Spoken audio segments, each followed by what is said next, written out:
Diba, hindi mo na tinawag na tatay, tinawag mo pang daddy, tinawag mo pang lahat na, no? You call him Abba Father.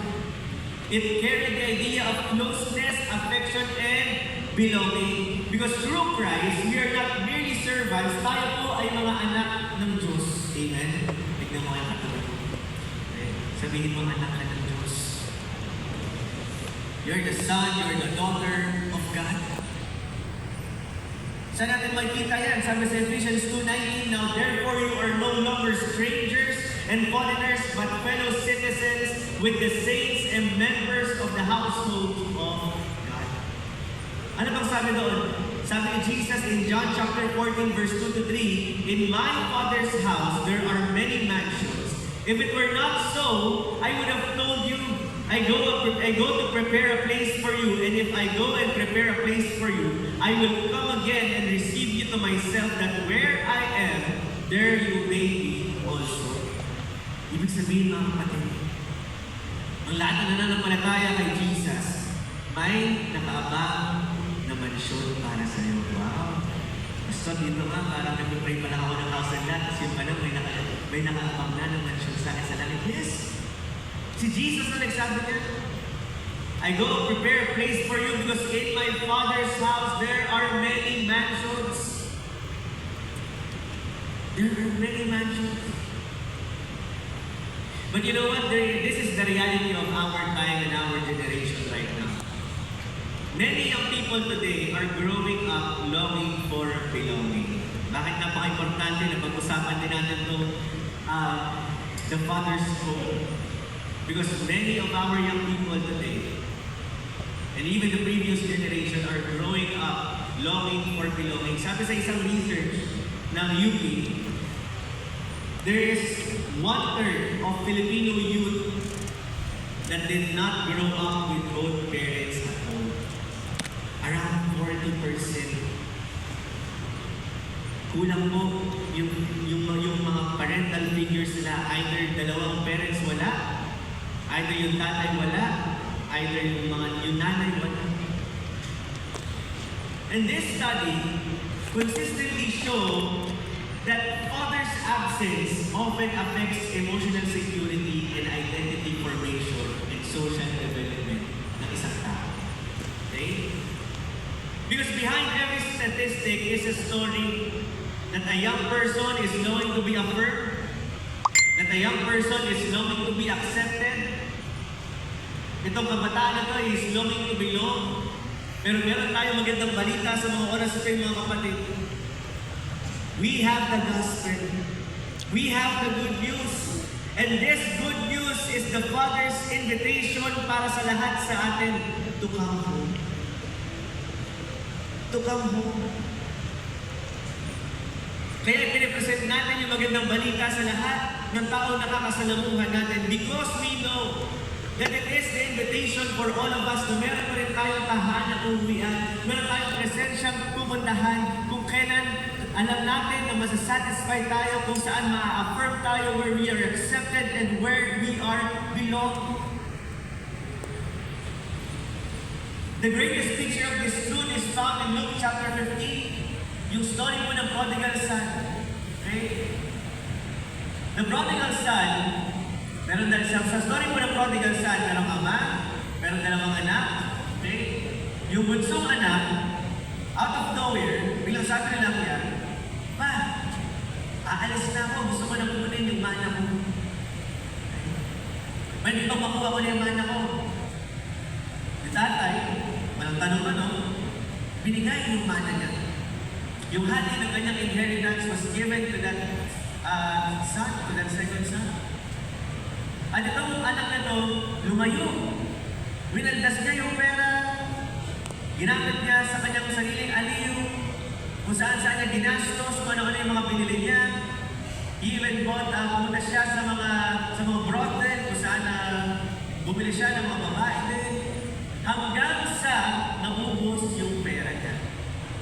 Naubos yung mana. At dahil kailangan niya pa rin mabuhay, kailangan niya kumain, namasukan siya bilang isang nag-aalaga ng mga baboy. To the point where ang kanyang inihigaan ay kasama na ng mga buhay. At ang kanyang kinakain ay yung pagkain na rin na baboy. Can you imagine yan? Kasama mo sa pagulog, kasama mo sa pagkain. Pastor, di ba pwede parang pet thing ko lang yan? Parang inaalagaan ko lang. But we know, alam natin na kung nasa isang lugar lang sila, yung dumilihan, doon din mapupunta. Mga pagkain na nabubulok, doon din mapupunta. And then one time, he had a thought.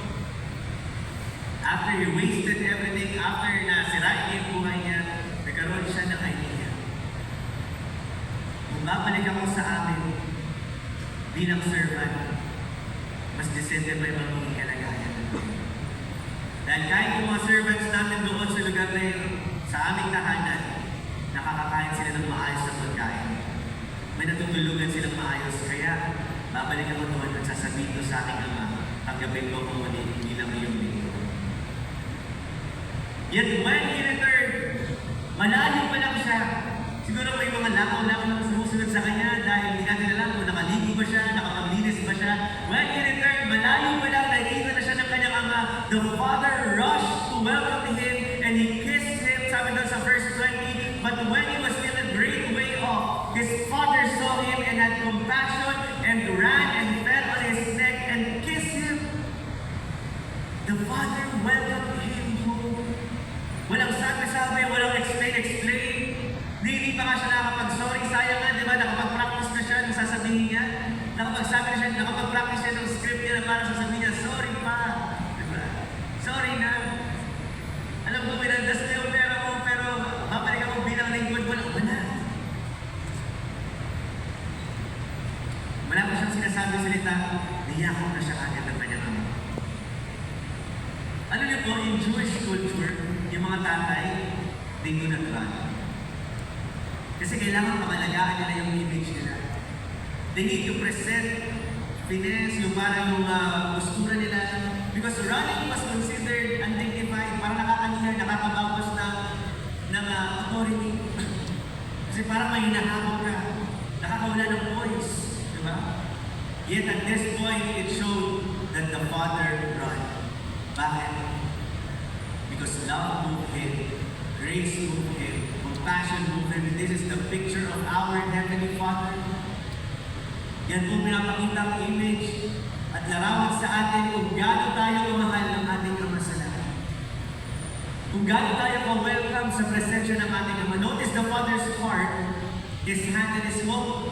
His heart felt compassion. His hand restored the prodigal son with robe, ring, and sandals. And His home welcomed His son. Marami sa atin, we spend our lives searching for home. We search success. Some of us, we are searching home through relationships.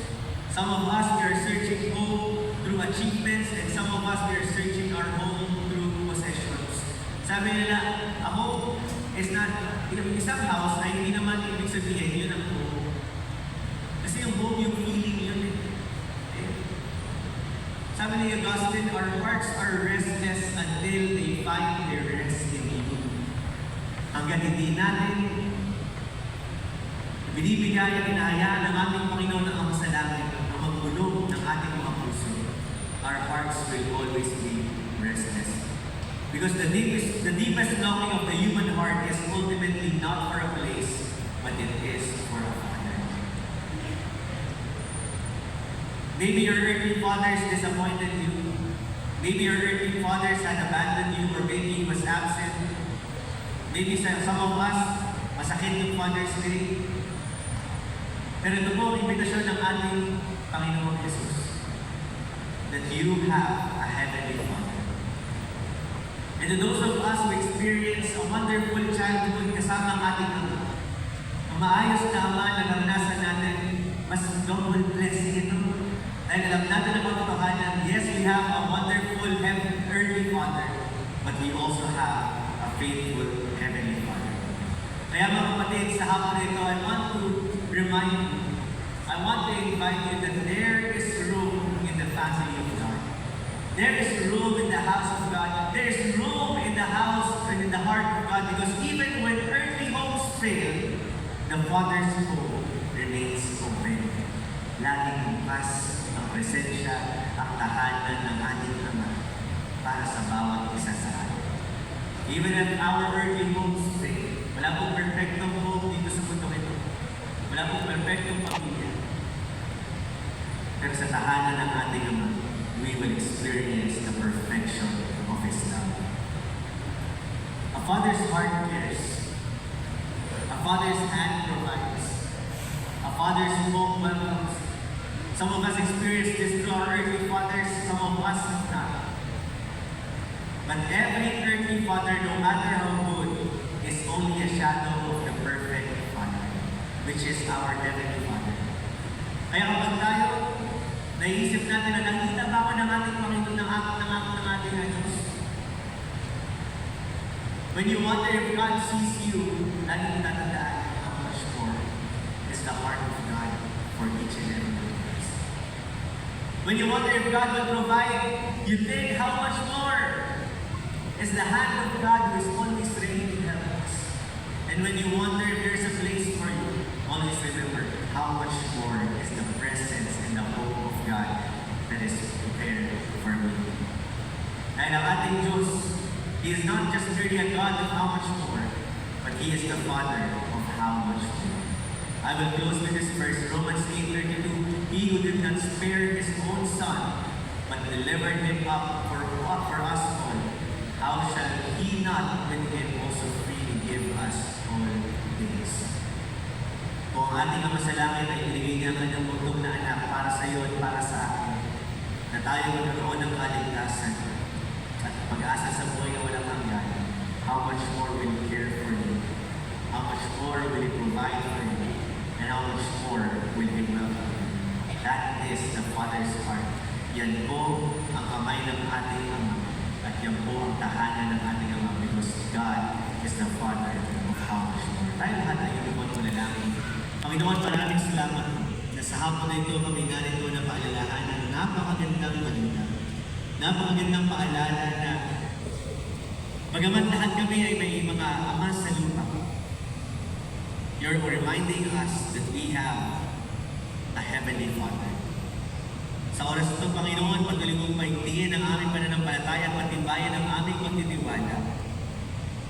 Sa iyong magbalang kamay, sa iyong pag-ibig sa bawat isa sa amin, na anuman ang aming kinakaharap sa mga oras na ito, dalangin namin, Panginoon, na punuin mo ang aming mga pangangailangan. Thank you, God. Thank you, Lord. Salamat, O Diyos. Thank you, God.